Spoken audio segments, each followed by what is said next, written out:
प्रिय दर्शकों नमस्कार। आज मैं आपको बताऊंगा कि जन्म कुंडली के तीसरे भाव में राहु किस तरह का प्रभाव देते हैं। आप सभी जानते हैं कि राहु एक पापक ग्रह होने के साथ एक छाया ग्रह है, यानी ये पिंड के रूप में उपस्थित नहीं है, ना ही इसका कोई वास्तविक स्वरूप है।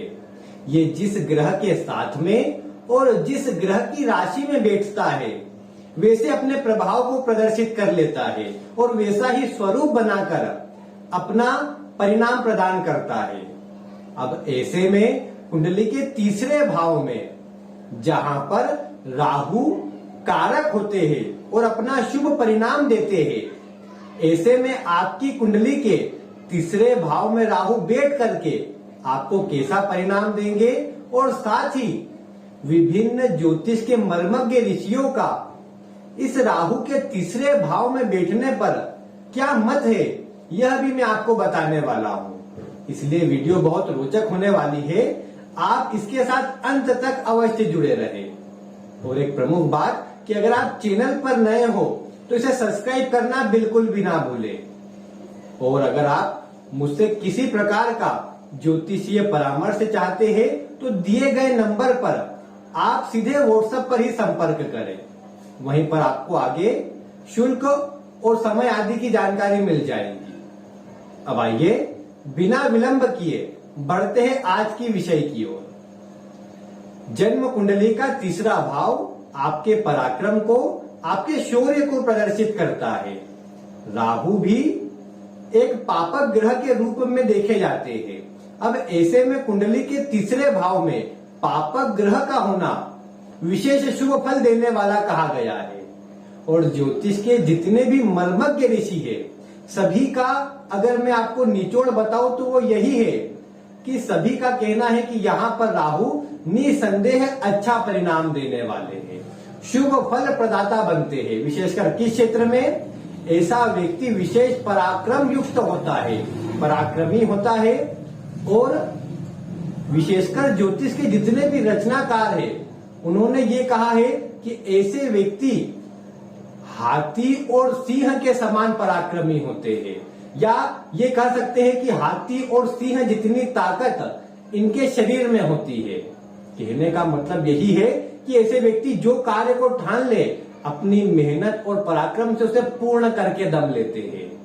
और जो भी कार्य ऐसे व्यक्ति के मन में आता है, ऐसे व्यक्ति को करना होता है, उसमें अन्य की परवाह किए बिना उसमें सीधे अपने बाहुबल से उसे पूर्ण करना जानते हैं। दूसरों के भरोसे बैठना ऐसे व्यक्ति का स्वभाव नहीं होता। जहां कुछ कार्य करना हो, अन्य सहयोगी हो या ना हो, ये व्यक्ति स्वयं के बल पर सब करने की कोशिश करेगा। और इसीलिए ऐसा व्यक्ति उच्च पदों को प्राप्त करने वाला और सभी सुखों से युक्त होता है।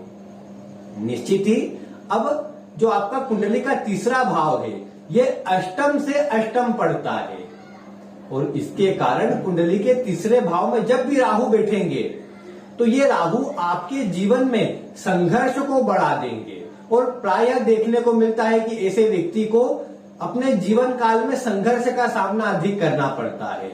शुरुआती जीवन में तो विशेषकर सभी परिस्थिति को अच्छा करने के लिए और कार्य आदि को संभालने के लिए ऐसे व्यक्ति का जो प्रयास होता है वो अधिक होता है। और प्रायः अपनी मेहनत के बल पर ही ऐसा व्यक्ति फिर सफल भी हो पाता है। ये भी अच्छी बात है कि ऐसे व्यक्ति को अपनी मेहनत के अनुरूप ही भाग्य का साथ भी मिलता है। यानी ऐसा नहीं बोल सकते कि ईश्वर का साथ ऐसे व्यक्ति को नहीं मिलता। ऐसे व्यक्ति को अपने भाग्य का और समय समय पर ईश्वर का सहयोग मिलता रहता है, जिससे ऐसा व्यक्ति कहीं न कहीं सुखी जीवन व्यतीत करता है।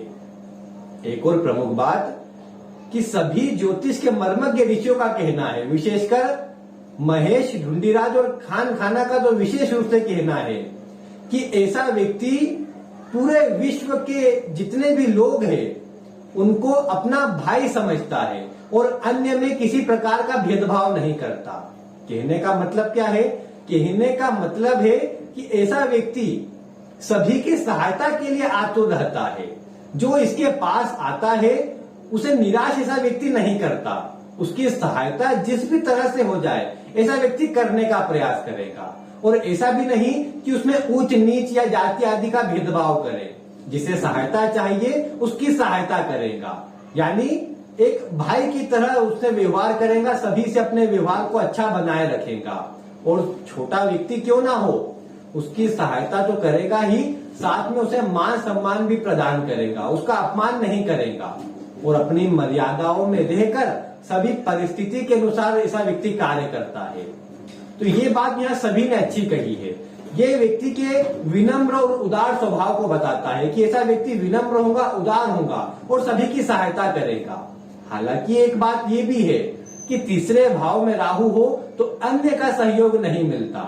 विशेषकर कई बार अब कुंडली का तीसरा भाव जो है ये पड़ोसियों को भी प्रदर्शित करता है। तो पड़ोसी जो ऐसे व्यक्ति के होंगे ये कहीं ना कहीं या तो उनसे विवाद होता रहे या फिर इतना सहयोगी नहीं होंगे, लेकिन ऐसा व्यक्ति उनके लिए करने की कोशिश करेगा। लेकिन फिर भी ये देखने में आया है कि ऐसा व्यक्ति तो सबके लिए करेगा, लेकिन इसे अन्य का सहयोग प्राप्त नहीं होगा, अन्य से धोखा ही ऐसे व्यक्ति को मिलेगा, जो थोड़ा सा एक जीवन में माइनस पॉइंट अवश्य होता है, लेकिन ऐसा व्यक्ति उससे घबराता नहीं। जितने भी शत्रु वर्ग के लोग हैं उन्हें ऐसा व्यक्ति दबाए या न दबाए, लेकिन ऐसे व्यक्ति का शत्रु कुछ बिगाड़ नहीं पाते हैं। शत्रु होते अवश्य है, इसके पीठ के पीछे बुराई करने वाले, ऐसा व्यक्ति जिनके लिए अच्छा करे कई बार वो भी बुराई करते हैं, जो ऐसे व्यक्ति को कई बार दूसरों की सहायता न करने के लिए भी प्रेरित करता है। लेकिन जो इसका जन्मजात गुण होता है दूसरों की सहायता करना, उससे ऐसा व्यक्ति दूर नहीं हो सकता। ऐसे व्यक्ति को यात्राएं करने का शौक होता है, प्राकृतिक दृश्य को देखना, सुंदर स्थान पर जाना और घूमने फिरने से जुड़ा कार्य करना ऐसे व्यक्ति को विशेष पसंद होता है। एक और प्रमुख बात कि विशेषकर ढूंढीराज और महेश का यह कहना है कि ऐसे व्यक्ति के पशु चोरी होते हैं। अब वर्तमान समय में देखें तो ऐसा नहीं कि व्यक्ति के पास पशु नहीं हो सकते, लेकिन पशु को आप विशेष रूप से, सभी के पास तो पशु होंगे नहीं, जो ग्रामीण क्षेत्र में जो इस तरह के कार्य से जुड़े हो उनके पास निश्चित ही पशु हो और कोई चोरी हो या उनसे कुछ परेशानी हो, ये भले देखने को मिले। लेकिन वर्तमान में सबके लिए इसका परिणाम देखें तो जिसके तीसरे भाव में राहु हो, ऐसे व्यक्ति के वाहन चोरी होने की घटना प्रायः होती है या फिर ऐसी स्थिति ऐसे व्यक्ति के साथ बन सकती है, क्योंकि तीसरा भाव किसी प्रकार के चोरी या इस तरह की घटनाओं को ठगने को विशेष रूप से बताता है। तो जब राहु का प्रभाव आता है तो राहु चलायमान वस्तुओं को अधिक प्रदर्शित करता है, तो जिसमें आपकी वाहन जो होता है चलायमान वस्तु है। तो ऐसे व्यक्ति का वाहन चोरी हो, वाहन में कुछ न कुछ कार्य निकलता है, ऐसा व्यक्ति अगर किसी प्रकार से वाहन आदि से जुड़ा कार्य करे तो परेशानी का सामना करना पड़े, ये राहु का प्रभाव यहाँ अवश्य देखने को मिलेगा। अनुभव गम्य भी है, आपके राहु तीसरे भाव में होंगे तो राहु आपको आपके वाहन या तो चोरी करवाए या वाहन में कुछ न कुछ परेशानी उत्पन्न करते रहे, ये थोड़ा अवश्य देखने को मिल सकता है।